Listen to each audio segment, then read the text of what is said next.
rupt de foame, ce pot să vă zic, sunt topit de foame, sunt mort de supărare, sunt mort de foame. Nu se supăra, sunt mor de supărare.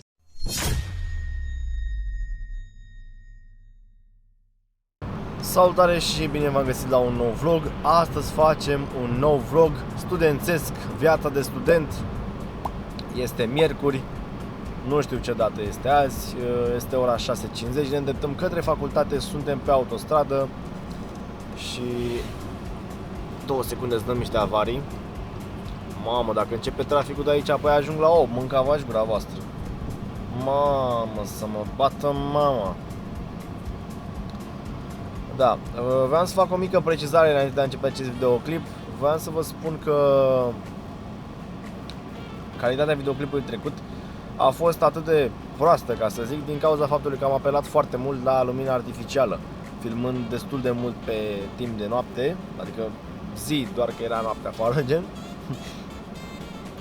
Lumina artificială, vă dați seama, nu e exact ca lumina naturală, adică se vede așa prost. Dar o să fac tot posibilul să nu se mai vadă așa. O să vedem și cum. Vreau doar să vă spun că știu că se vede chestia asta așa de prost, dar nu prea am ce să-i fac. Da, cam asta e. Cel puțin pe timp de zi o să am foarte mare grijă de chestia asta. Acum este ora, după cum v-am spus, 6:55, mai exact. Afară sunt 2 grade, eu când am plecat acasă erau 0,5 grade. Foarte frig, adică vă dați seama, e foarte frig. Noroc că s-a mai încălzit mașina acum, că altfel așa era foarte frig. Afară este ceață. Acum am văzut că s-a mai lăsat puțin, dar tot e ceață. 2 secunde să vă arăt. Spre exemplu încolo nu se mai vede mai nimic. E ceață, după cum vă spuneam. S-ar fi putut vedea și pe aici. Și l-am prins pe cameră și pe băiatul care, pe bandă de urgență frumos, taie tot traficul. Sincer, nu sunt de acord cu chestia asta. N-am făcut niciodată asta, sincer vă zic. Pentru că, nu știu, ea era rău să faci toată treaba asta. Gen, noi de ce stăm și alții trec pe acolo, în fine, nu stau acum să judecăm la acest clip. Da, nu se vede ceața de bostit ăștia pe aici, dar vă zic eu că e ceață. Mamă, și nici n-am ajuns, ce cred că nici n-am dat în Nilgă, ca să vă dați seama unde suntem. Mamă, ce ale înseamnă. Cam atât, nu știu ce să facem azi, avem 6 ore de desen tehnic, nu știu dacă v-am spus. 6 ore de laborator de desen tehnic. Și atât pentru ziua de astăzi. Probabil o să mergem să spălăm mașina, să spăl mașina, dar nu știu sigur. S-ar putea. Din câte am văzut, miercurea viitoare o să ningă. Efectiv, o să ningă. Și mie îmi place foarte mult când ninge, dar sper să fie adevărat. Ar însemna că e și prima oară când ninge de când am mașina. Altceva nu cred că mai am să vă mai zic. Nu vreau să o lălăi sau să nu fac nimic. Așa că o să ne auzim probabil din București, pentru că este mare trafic. Ne auzim din București. Am revenit din trafic, mai avem puțin ce ajungem până la facultate. Azi a fost infern. Am plecat de acasă la 6:40, e 8 și noi încă n-am ajuns. A fost un mic accident pe autostradă. Da. Cam asta a fost cauza traficului, dar aia e. Ne-am obișnuit. Începe și noi, vă dați seama, dacă am ajuns acum la 8, începe și noi ora la 9. Trebuie să bem cafeaua, trebuie să... Nu putem să începem ora acum, vă dați seama, abia venim după drum, suntem luați așa, nu putem să începem așa. Mai ales dacă desenăm, tremură mâna, nu pot să desenez la ora asta. La ora asta nu se poate desena. Deci noi o cafea, ceva, la ora 9 începem, bineînțeles. Am ieșit de la facultate, oameni buni, este ora 14:34. Mergem puțin la fi să mâncăm și noi ceva, că e tare foame și n-am mâncat nimic de dimineață, cât un sandwich micuț acolo, cât să fie și el. Am venit să alimentăm și noi puțin, băgăm niște motorină că mașinuța asta mănâncă ceva. Diesel Evo 6,33 de lei. Avem drumul. Nu e nicio reclamă, eu alimentez doar de la mall și sincer sunt foarte mulțumit de motorina. Nu e nicio reclamă, nu-ți plătit pentru nimic. Așa, bam, bam. Mergem și plătim și mergem în alt.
Salutare lume și bine v-am găsit! Astăzi este joi și mergem la facultate, avem un laborator de chimie. Este ora 10:50, la ora 12 începe laboratorul. Suntem pe autostradă și nu ne prea grăbim pentru că o să ajungem destul de bine. La ora asta nu prea e așa de mare traficul. Ce vreau să vă zic, astăzi o să avem o activitate la asociație, la ASEI MST, dar o să fie într-un vlog special, doar o să vă zic acum că o să fie o activitate și mai mult o să aflați într-un vlog următor. Stați pe aproape, nu uitați să dați subscribe, like și share dacă doriți, m-a ajutat foarte mult un share pentru că m-am reapucat de YouTube și canalul meu e destul de inactiv și acum cam am nevoie de abonați ca să îmi revin din nou pe YouTube, ca să zic așa. Dar nu uitați să porniți, foarte important, porniți clopoțelul ca să primiți notificare de fiecare dată când postez. Cu toate că eu postez vineri, sâmbătă, duminică sau chiar luni. Încă nu am un program fix de postat, dar o să anunț pe Instagram, bineînțeles. De asta v-aș invita să-mi dați follow și pe Instagram, titi.florin, ca să vedeți acolo pe story când o să postez sau dacă aveți nevoie sau dacă am nevoie de informații despre, nu știu, când să postez sau ceva, sau vreau să fac un vlog, vreau să un sondaj, ceva, așa o să puteți să comentați la vlog. Foarte, nu știu, foarte nașpa autostrada asta se mișcă, adică puteți vedea și voi cum se mișcă camera, totul. Da. Cam asta cred că am de zis pentru moment. Mai târziu puțin o să vă zic și despre ce activitate este vorba și mai multe o să auziți probabil din trafic. Ne auzim din trafic din București. S-au terminat și cele 4 ore de chimie, oameni buni, este ora 15:38, am ieșit puțin mai devreme. Ne-am descurcat foarte bine, vă dați seama că noi pe chimie suntem doxă, nu avem cum să nu știm chimie. Bineînțeles, nu putea să se termine altfel acest laborator, impresionant, ce pot să vă zic. Mergem acum să mâncăm ceva și mai târziu puțin o să avem evenimente care vă spuneam mai devreme la asociație. Este vorba despre un turneu de șeptică la care nu o să particip, pentru că nu știu să mă joc, dar o să filmez și o să aflați mai multe de la șeful grupei noastre, șeful asociației, mai multe detalii despre aceasta și o să vă spunem mai multe lucruri despre toată treaba asta și evenimentele noastre viitoare. da, sunt rupt de foame, ce pot să vă zic, sunt topit de foame, sunt mort de surprise, sunt mort de foame. Dar mergem acum să ne alimentăm, mergem puțin până în Afi să mâncăm și noi ceva, o mâncare caldă, o nebunie, o ceva, o treabă de asta.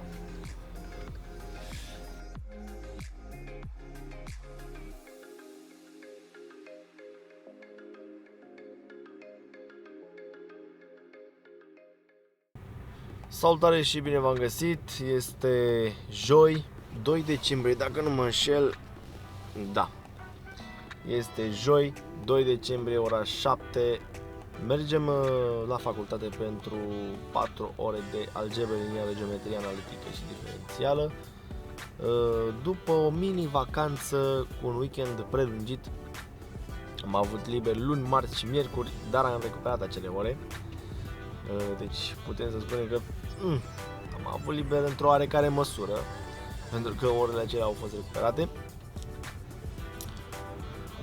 Da, astăzi este joi, aproape final de săptămână pentru noi studenții.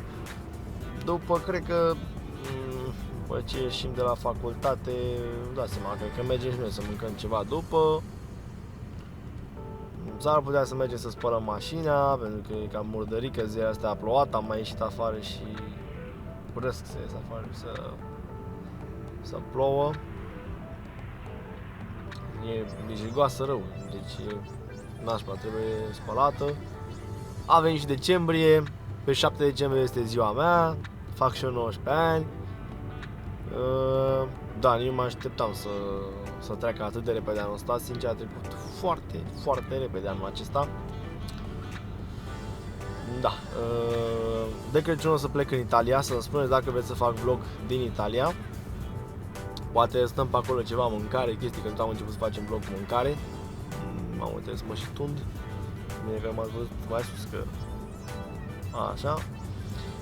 Și de Revelion plecăm în Sibiu, la fel dacă vreți să facem niște vloguri, spuneți-mi, pentru că acum e mult content, acum vă promit că nu o să mă mai, de fapt nu m-am lăsat, nu o să mai iau pauze de-astea așa lungi, adică acum gata. Până acum a fost cu liceu, cu bacul, cu nu știu ce, vrăjeli, la. Acum gata, ne-am apucat serios de YouTube, facem YouTube, vlog, facem de toate. Vlog, entertainment, sketch-uri, facem multe lucruri. Spuneți-mi în comentarii ce ați vrea să mai vedeți la mine pe canal. Cred că ne auzim după ore, pentru că, na, mare chestie, nu mai facem mai să mergem la facultate și poate ne auzim după ore, mergem, mâncăm ceva și da, ne auzim. Ciao.